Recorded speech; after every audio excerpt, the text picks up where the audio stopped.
Salut, salut! Bonjour Serge. Ça va? Ça va très bien et toi? Très bien. Bienvenue. Merci beaucoup. Cool. J'ai quelques questions pour toi aujourd'hui. Oui. Nous sommes présentement dans l'endroit où se déroulent les répétitions de lait producteurs. Ouais. Et j'aimerais que tu nous expliques ton rôle dans la production. Je fais des sandwichs. Ah! Non. Mon rôle, ben, j'ai deux rôles. J'ai plusieurs rôles. Je joue le rôle de Max Bialystock, qui est le producteur, celui qui trouve comment faire cette arnaque-là. Et puis, j'ai le rôle du metteur en scène aussi là-dedans. J'ai aussi le rôle du traducteur et de l'adaptateur. Donc, j'ai plusieurs rôles là-dedans qui, pour moi, sont tous autant importants les uns que les autres, en fait. Et justement, en parlant de ton rôle, quel élément de ton personnage préfères-tu le plus? C'est le côté loser. J'adore son côté loser. C'est vraiment un loser. Il cherche un survivant, en fait. Steve Bolton, Marianne Orlovsky. Marianne qui joue Oula, Steve qui est le sub de Oula, qui va faire Oula si jamais elle se blesse. Non, Steve Bolton est le chorégraphe du spectacle. Et justement, entre metteur en scène et acteur, je me demandais comment fais-tu pour prendre un pas de recul envers tes différents rôles? Non, c'est un mur que je mets entre les deux. Un metteur en scène, ça joue très, très mal. Et un acteur, ça dirige très mal les acteurs parce que ça dirige les acteurs comme lui, il l'aurait joué. Et là, tout d'un coup, j'aurais 18 Serge sur la scène. Et ça, c'est très, très, très mauvaise idée. Alors non, quand je suis metteur en scène, je suis metteur en scène. Et quand je me lève et que je m'en vais là, je ne suis qu'acteur. Je ne prends pas de notes à ce moment-là. Vous me suivez? Vous voulez? Absolument. Serge, tu combles tellement de rôles et ça inclut l'adaptation du texte envers un français québécois. Alors, pourrais-tu nous dire quel élément a été le plus difficile à adapter de la France au Québec dans la pièce en question? Ben, en fait, le défi quand on traduit, qu'on adapte une pièce comme ça, c'est que quelqu'un qui ne le sait pas ne se rend pas compte que c'était en anglais avant. Que c'est l'air, en fait, que c'est une œuvre québécoise qui a été écrite comme ça. C'est le défi. C'est pas toujours évident parce que la langue anglaise est assez monosyllabique. Donc, les mots sont très courts. C'est souvent plein de mots en anglais. C'est une syllabe, en fait. Ce qui fait que c'est beaucoup plus facile d'écrire parce qu'il y a beaucoup moins de danger de déplacer l'accent tonique qu'on appelle. Voilà, donc la prosodie, donc où on met les syllabes des mots sur une chanson, est beaucoup plus simple en anglais qu'en français. Alors, c'est tout un défi. Ça, c'est tout un défi pour la traduction. Maintenant, j'ai une question pour ton côté acteur, qui improvise justement à l'instant. Oui. Donc, quel est ton meilleur truc pour mémoriser tes textes et tes lignes? Un, c'est de les comprendre. On a plusieurs mémoires en nous. On a la mémoire intellectuelle, donc de retenir les mots dans le bon ordre. Si on ne se fie qu'à ça, ça ne fonctionnera pas. Il y a la mémoire corporelle, de dire à chaque fois que je mets la main là-dessus, je dis le mot champagne. Eh bien, mon corps, et tous les acteurs le savent, surtout quand on fait une reprise, qu'on n'a pas joué un show pendant 6 mois, si on essaie de faire une italienne assis, ça ne fonctionne pas.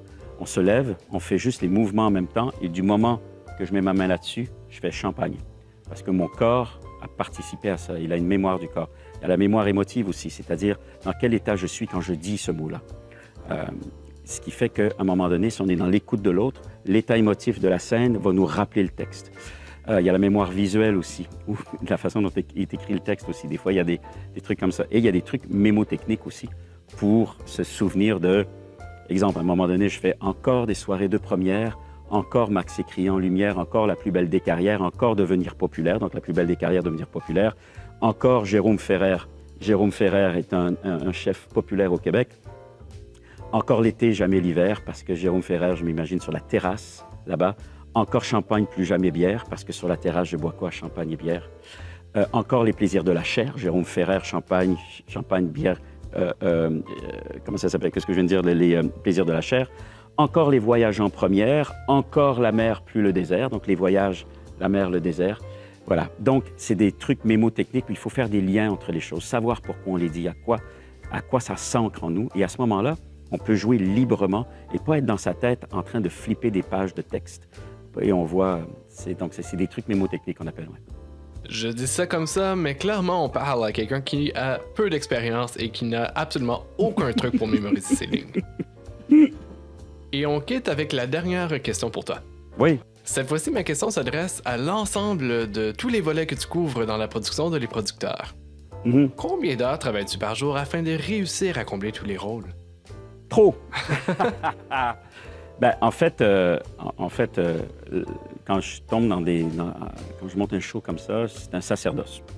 Ma famille le sait. D'ailleurs, ma famille est en France, donc j'ai mon Thomas ici.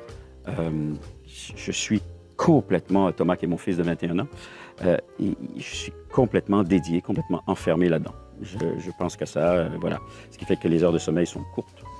En fait, les nuits sont courtes parce que j'ai la tête qui fonctionne tout le temps. Puis monter des gros shows comme ça, même on a beau se préparer, avoir une équipe magnifique de production, d'acteurs, d'artistes, de concepteurs et tout, ça reste que c'est du spectacle vivant. Et qui dit vivant dit imprévu, dit organique. Donc, il y a plein de choses. Des fois, il y a des contraintes budgétaires qui arrivent à la dernière minute. Il y a Aujourd'hui, je vous donne un scoop.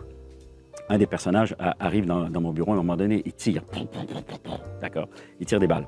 À New York, à Londres, c'est des balles à blanc, bien sûr, mais c'est vraiment un fusil avec des balles à blanc, puis bang, bang, bang, il tire. Super. À Paris, on tire bang, bang, bang avec des balles à blanc. Super. Ici, fini. Depuis l'accident d'Alec Baldwin, les accidents qu'ils ont eu sur les plateaux de tournage aux États-Unis, terminé. Les armuriers ne veulent plus que l'on tire de balles à blanc sur scène, sauf s'il y a un armurier sur place qui s'occupe. Alors ça, pour un tournage, il y a tellement d'argent en cinéma. Bien sûr, d'avoir quelqu'un là à 50 $ de l'heure pendant 8 heures minimum, même s'il est là qu'une heure. Donc, ça coûte 400 $ par... Il n'y a aucun problème hein, pour un film qui coûte 20 millions. Mais pour une pièce de théâtre comme nous, pour une comédie musicale comme nous, ce n'est juste pas possible. Donc, j'ai appris ça il y a une demi-heure. Que là, oups, on ne peut plus tirer. OK, donc il faut que je trouve une façon. Bien sûr qu'on va le faire au son, mais il faut que je synchronise ça parce qu'il y a des effets dans le décor en même temps. Et le son de la balle qui part, de la détonation, ne peut pas être dans les haut-parleurs en face. On n'y croira jamais. Donc ça veut dire que maintenant, il faut que j'installe des haut-parleurs au-dessus de la scène pour que le son vienne de la scène. Mais ces haut-parleurs-là, est-ce qu'il y a de la place? Parce qu'il y a déjà plein de trucs dans le plafond d'accrocher. Est-ce que ça va faire de l'ombre, un truc, un moving light qui va bouger et taper dessus? C'est un jeu de domino, tout ça. On change un domino qu'on accroche, qu'on change, et tout se met à changer autour.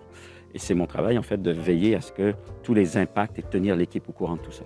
Donc, tout ça, c'est très, très, très omnubilant. Ça habite, et c'est ce qui fait que je suis vraiment pas un homme très intéressant en dehors d'une salle de répétition quand ça m'arrive. Eh bien, dans ce cas-ci, on va cesser l'entrevue à ce moment-ci et te laisser reposer un peu. Oh non, je vais aller travailler. Je vais reposer, là. Bonne chance. Ciao.